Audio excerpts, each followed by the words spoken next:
الحمد لله رب العالمين والصلاة والسلام على رسول الله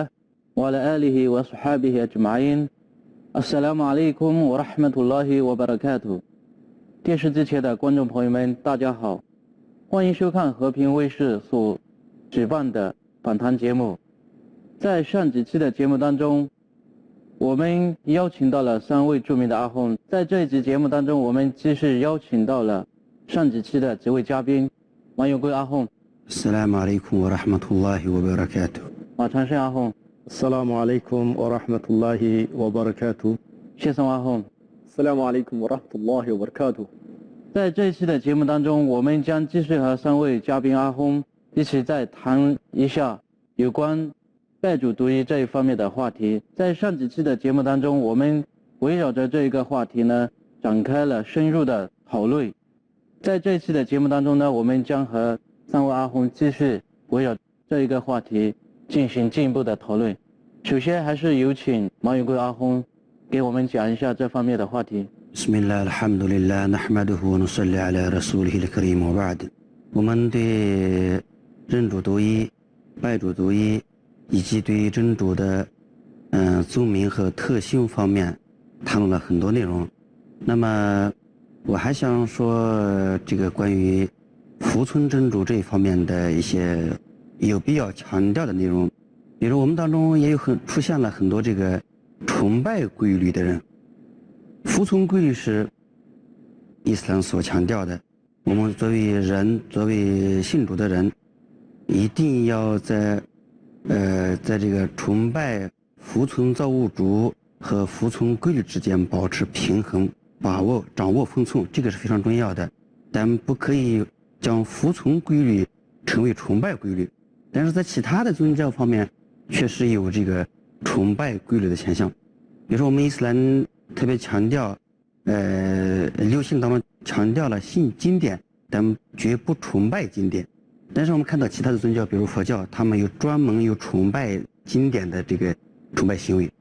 同样的，伊斯兰非常强调人们合理的在不违背古兰经圣训的教导，在不违背真主、不违背先知的情况下去服从阿拉塔拉所设定的宇宙万物的法则和规律，它不违背这一点，但是绝不允许去崇拜规律。那么崇拜规律的现象在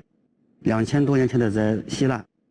还有印度和一些地方，包括在古代的中国，也出现了特别从哲学方面强调崇拜规律的现象。比如因果论、普善论、自然论这样的理论非常非常多，但是有人把因果论又从跟规律套在了一起，觉得只要是有了规律，人类好好的去服从规律就可以了。那么如果说将规律服从到迷信规律和崇拜规律，导致结果是我们不再去崇拜造物主，只是崇拜被真主设定好的、创造好的这个规律。比如说一个人他站在一个非常高的高山之上，捏了一个雪球，然后当然这个雪球它肯定是球状的，它是圆形的，然后他抛出去扔出去，让这个雪球自然的从上到下的往山底下滚下去。那么根据规律来说的话，圆是它的规律，圆形球状是它的规律，所以它肯定确定为只要它滚下去，这个雪球会滚得越滚越大，越滚越远，这是规律。这样的一个规律，它变相的又否定了曾经捏雪球的人。也就是说，我们必须得承认，认主独一、拜主独一的时候，认识到真主的创造和接受崇拜以及管理和养育是同步的。真主从来没有因为创造了之后不管我们了，不是这样的，他则依然从一开始到结束，从宇宙万物的产生、被造产生，一直到整个所有生命的终结，都属于对我们的养育和管理之中。所以他既设定了一种规律，又对规律进行养育和管理。如果说这个规律没有人去管，那么变相的像婆罗门教的思想来说的话，就是造物主创造被造物之后就成了一个闲置的偶像，他没有任何行为动作，而规律使人们继续生活下去，继续延续下去，这样的一个形式。所以我们当中因为受很多思想的影响，导致很多人崇拜规律，不再崇拜造物主。咱们的话来说就是他迷上了塞巴布，这个是有问题的。塞巴布很重要，但它不可以重要到超越真主给你这个结果。所以我们包括宣教也好，演讲也好，我们去做一些事情，包括我们的行为，我们的自己去做是很重要的，但是这个结果我们还得求真主给予这个结果，对吧？尤其是我们自己作为穆斯林的，就是我们的宗教规修方面，我们礼拜，我们分斋，很多人是穆斯林，但是礼拜或者其他的这个善功上有欠缺，他是穆斯林，他没有做得更好，没有做得很好，有些时候人想去做不了，所以我们得求真主给我们做的机会，这个是非常重要的。所以我们既相信规律的存在，在一定程度上符合法则的符合古兰经圣训的要求下去服从这个规律，但是不可以将规律的这个能力或者功能加予到真主给的这个直接的结果，因为这个结果是由真主直接赋予的，真主直接掌控了它的产生，养育着它的过程，管理着它的整个繁衍生息，包括每一个人都是这样的。所以我们既要服从这个法则，又要服从真主，这个是我特别强调的一点。你所强调的就是这个规律，我们不能去迷信它。也就是我们既不可以轻视规律的存在，但也不可以迷信规律，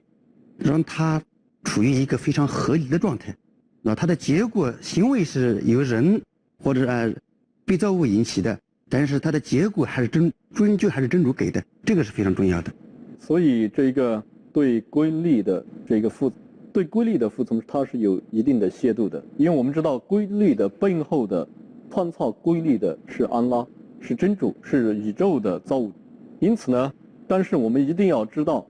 我们对安拉要接受我们的崇拜是必须这种崇拜是必须是纯粹的，没有杂质的一种崇拜。因此在崇拜真主的独一性方面，拜主独一性方面，我们还必须有方面几个事项必须注意。首先第一点就是在崇拜安拉方面呢，要是纯粹是崇拜真主，没有其他的一些杂质。比方说有一些迷信的一些色彩，比方有的人认为一些凶兆，他认为凶兆它能够产生给人带来利或者带来不好不测。比方古时的阿拉伯人或者包括任何地方的人，他都会相信生活当中有一些看见一些不吉的一些事物会给他带来一些东西。那如果说他认为这个不吉的事物对他能够产生害处，但这虽然也许他会产生什么事情，但是这并不与我们的这一个所产生的这些事情也是符合安拉的规律的。但是我们不要相信是这个事情导致什么事情的。还有在崇拜主独一性方面，我们还必须注意的就是，有些在穆斯林生活当中会一些有举办真主的一些行为，比方说鞠躬这一个只有安拉、只有造物主所应受的一种行为我们的一种崇拜的方式。但是在现实生活当中，也许有的穆斯林在学校或者说去演出的时候，他会向观众鞠躬。这种鞠躬虽然是一个简单的动作，但是它与信仰有色彩。如果说他向人或被造物鞠躬了，他这种行为就是 shirk 的一种行为。因此我们在拜主独一方面必须要注重的就是还要注意的一些东西，还有许多必须注意的东西。那么伊斯兰的这个拜主独一方面还有一点要注意的就是，我们伊斯兰信仰要求的是在我们与造物主之间是没有中介的，我们不需要任何途径需要寻求什么人通过他的中介去只能崇拜真主，只能得到安拉的应答。所以古兰经说وَإِذَا سَأَلَكَ عِبَادِي عَنِّي فَإِنِّي قَرِيبٌ أُجِيبُ دَعْوَةَ الدَّاعِ إِذَا دَعَانِي。如果有我的仆人问我，那么你告诉他我是临近的，我应答向我乞讨者的乞讨。这个中介类像其他的一些宗教当中的话，他要崇拜他所崇拜的这个造物主的话，在其他的一些宗教，他必须有一个中介，这一个中介把他的这个崇拜传达给这一个造物主，然后呢造物主才会接受他的这个崇拜。而在我们的伊斯兰教当中呢，这个崇拜任何人，不管你任何阶，上至国王，下至一般的平民百姓、达官显贵，所有的人，你崇拜你都是一律的，你直接对安拉发出乞讨，向造物主发出祈祷就可以知道了。因此，我们在我们的这个崇拜当中，不需要采取任何的途径或者任何的媒介去门界向造物主去崇拜造物主的时候，不需要采取任何的门界。还要注意的就是，因为我想补充一点，就是我们的谢老师说的一些特别的场合叫人鞠躬。其实上，全世界很多文化当中就存在给老人鞠躬、给长官鞠躬，是吧？尤其中国历史上的给皇帝行3拜9叩之礼，这是中国延续了几千年的，按照文化来说就是一种礼仪。但是伊斯兰并不允许这样。伊斯兰的核心，它的鞠躬叩头一切的这个动作，对于上级、对于国王、对于领导人鞠躬行礼这样的文化色彩，实际上全世界各个的文化历史背景上都出现过。包括我们国内，在中国，年轻人结婚的时候向这个长辈鞠躬，这个现象到现在还存在的。甚至有的人到坟墓上去这个给坟墓里面的这个亡人去鞠躬，还有摆灵位给灵位鞠躬都是存在的。那么常见的是一些大型的演出的节目啊，一些这个晚会等等，也有给演出人员的下面的这个观众鞠躬的。这个是伊斯兰坚决不允许的，这是因为它牵扯到了塔黑迪的问题，对吧？就是虽然看上去是一种行礼，实际上对造物的一种礼，这个礼就是超越了伊斯兰所允许的、所容忍的范围。那么在这样，我特别强调的一件事，我们应当就是在不同的文化背景下，能够就是说包容非伊斯兰人士可以这样做，但是我们的穆斯林一旦面临这个问题时，我们必须采取一些方法，怎样去把这个去转换另一种方式去表达对观众的一种谢意。也就是说，我不愿意给你鞠躬，但是我可以用其他的一个动作或者是一个表示敬意的一个态度来谢场，这是很有必要的。我们应该注意。我们的节目稍事休息，下面的节目更精彩，欢迎观众朋友们回来收看。好的，我们的节目继续。在上一次的节目当中呢，我们和几位嘉宾都一起聊了一下拜主独一，同时呢，我们几位嘉宾都分别谈到了拜主独一的一些各个方面要注意的事情。那么就是说，在这里呢，还是请几位嘉宾呢，最后用几分钟的时间总结一下我们在崇拜真主独一这一个方面要注意哪些事项。因为拜主独一是信仰的核心，是信仰的价值体现所在，所以说这个问题是我们作为一个穆斯林的重中之重，我们必须多对它进行重视，多谈论一些让我们许多就是说一些穆斯林，因为很多穆斯林或者说一些非穆斯林都非常的想了解我们的伊斯兰的这些核心的一些价值理念，所以说我们觉得有必要再继续在崇拜这一个话题上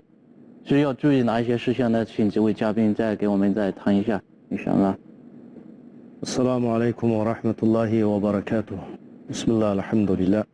Wassalatu wassalamu ala rasulillah wa mawala. 拜主独一确实是我们信仰的重中之重。信主独一、拜主独一和真主的尊名和属性的这个独一啊，构成了完整的一神论或者是陶黑的这个信仰体系。拜主独一应该注意的是，我们应该知道，我们被造物的这种崇拜，对被造物对真主的这种呼叫，被造物对真主的这种祈求，它是直达的，它不需要中间环节，没有中间环节，它是直达的。而在这个麦加的先知阿里·斯拉图斯拉姆传教的初期，多神教徒呢之所以崇拜他们的那些神灵偶像，他并不否认宇宙万物的主宰、创造宇宙万物的主是安拉，这一点他们也是承认的。但是他们崇拜安拉的同时，也崇拜着他们各自部落的这些神灵和偶像。然后当有人问他们为什么拜这些偶像呢？这都是人造的泥像、泥生塑像，或者石头或者是木头雕刻的，为什么去拜这些人制作出来的这些偶像呢？他有什么能力呢？他们就回答说：“Ma na'buduhum illa liyuqarribuna ila Allahi zulfa。”就是我们之所以崇拜这些神灵偶像，不是在崇拜他们，而是间接的在崇拜真主。他说他们让我们临近安拉，他们带着我们的艾巴的到真主那里有觐见的机会，而我们直接没有办法直达真主，没有办法，我们的这个崇拜呢没有办法直接到达真主那里。所以伊斯兰姆的这个崇拜拜主独一是非常旗帜鲜明的反对一切形式的以物配主，就是间接的通过一种媒介来崇拜真主，或者把我们的艾巴的转嫁给一个中间环节，然后让他带着这个艾巴的去真主那里，这样的一种崇拜形式呢，它是属于以物配主。这拜主独一，他强调的，他反对的是一切形式的其他的人事物被造物和真主来分享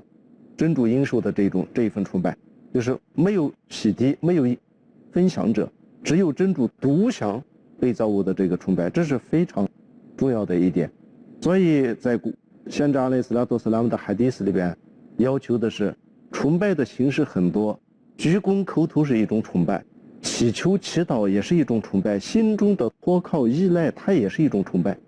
所有的一切呢，都直接转向真主，不能转向中间环节或者是其他的人事物，这个都是各种形式的这种以物配主，一定要避免这一切形式和反对这一切形式的多神崇拜。所以现在阿赖斯拉姆海迪斯说，Iza sa'alta fas'alillah，当你祈求的时候，你直接向真主祈求，真主就会直达真主，真主就会接受，就会给予你所达成你的诉求。وَإِذَا اسْتَعَنَنْتَ فَاسْتَعِنْ بِاللَّهِ，当你求助的话，寻求帮助的时候，你直接求助于安拉，直接向真主求助，你不能像在一个非常艰难的时刻、危机的状态，你说主啊，你拯救我吧，像这种祈求和这种求助呢，只能是针对的是真主，而不能说哪一个去世了多少年的一个亡人亡灵，你把我救一下，这一类的都是属于不同形式的各种色彩的以物配主的一种形式。وَإِذَا اسْتَعَنَنْتَ فَاسْتَعِنْ بِاللَّهِ。所以布哈里记载的艾布胡雷的传述的一段哈迪斯，他说：“إِنَّ اللَّهَ تَبَارَكَ وَتَعَالَى يَنزِلُ كُلَّ لَيْلَةٍ إِلَى سَمَاءِ الدُّنْيَا فيقول من يدعوني فأستجب له من يدعوني فأستجب له ومن يسألني فأعطي له ومن يستغفرني فأغفر له。”主在每一天晚上都要向全天下的人类呼吁，要说谁向我祈求，我就给予他所达成诉求，他所求的；谁向我祈祷，就会应答他的祈祷；谁向我求饶呢，我直接就饶恕他。在这个方面，他没有什么中介的，说通过哪一个中介或者是一个媒介，然后把你们的祈求、祈祷或者是你一种求饶呢，这就是伊斯兰姆的艾巴德所注意的，就是拜主独一体现在我们的艾巴德直达真主，不假借他人之手，不假借中间的一个环节，或者是我们地位太低，层次太次，我们的这个艾巴德怎么能够直达真主呢？只要你的内心是虔诚的，你的这种方式是符合天气的引导的，那么安拉就会接受。所以古兰经里边告诉我们的是，لَنْ يَنَالَ اللَّهُ لُحُومُهَا وَلَا دِمَاؤُهَا وَلَكِنْ يَنَالُهُ التَّقْوَى مِنْكُمْ。你们所奉献的、牺牲的这个生的肉和血呢，不能达至真主，真主不要这一切，而你们的诚心、你们内心的敬畏呢，可以直达真主。而这是一个普世的价值，都针对的是所有的ibad，所有的信仰真主、崇拜真主的人。他不是说上层阶级的可以达到真主，而中层的需要上层的求情转介，或者是下层的需要找中层再找上层，没有这一直接按照古兰圣训的方式崇拜真主就可以了，就是直接去崇拜真主。那么两位阿訇，这就是这里有一个还要注意的一个事项，就是说，ibad 在公修方面，他所遵循的应该是就是intiba fil ibad， 在公修方面应该是追随使者萨拉森的方式，人不可能自己去制定一些方法的去崇拜，如果说在 ibadah 方面你 ikhtira 你创新，它就属于 bid'ah， 就属于异端的事项。那么我们一定要注意的就是，所有的对安拉的崇拜，要避免 shirk 举办真主的一些现象的同时，要以使者sallallahu alaihi wasallam所教导我们的方式去崇拜真主，离开了没有效仿使者sallallahu alaihi wasallam的这个崇拜真主的这个方式的话，这个公修它不是真正意义上的公修，它不被接受。这种公修不能人为的去设想、去制定、去创立，因为公修方面原则就是跟随，而是这个习俗方面、社会方面的一些东西，你可以去创新，你可以去发明，这是一个定律。那么也就是说，有一个原则，就是说bid'ah创新，它比犯罪还要严重，是不是这么说？创新就是说 al-bid'ah， 使者sallallahu alaihi wasallam说 ，man ahdatha fi amrina hadha fahuwa radd。谁在我们的这个教门的事物当中所产生一件事情的话，它是被拒绝的。这个创新，它对教门的这个破坏是非常大的。因为古兰经已经说 ，al-yawma akmaltu lakum dinakum wa atmamtu lakum ni'mati wa raditu lakum al-islam dinan。宗教已经全明了。宗教怎样的方式去崇拜真主，怎样的方式是最有效的、最好的，是安拉所喜悦的。使者sallallahu alaihi wasallam已经完完美美的告诉我们了。我们人没有人，他不像使者sallallahu alaihi wasallam那样能够得到启示。我们人不可能自己去假设一些方式，你去崇拜真主。如果说你自己去创新一些不同的方式去崇拜真主的话，这一个东西宗教就会被混乱了、搞乱了。所以bid'ah这个异端对教门的破坏是非常大的，是很大的罪恶。这个bid'ah是对教门，它是会摧毁教门，非常大的一个罪。确实，我们每一个人都要随时提防这一个方面，bid'ah这一个方面，因为它的破坏性，刚才听了谢松阿訇说了之后呢，确实，因为伊斯兰有一个特点是什么呢？伊斯兰的立法者是安拉。如果说安拉已经制定了法律是完美的，在这个基础上我们又去创新，那么由于今天的时间关系，本期的节目就到此结束。谢谢各位阿訇的参与，那么也谢谢观众朋友们的收看，欢迎大家回来继续收看我们下一期的节目。Assalamu alaikum wa rahmatullahi wa barakatuh。Oh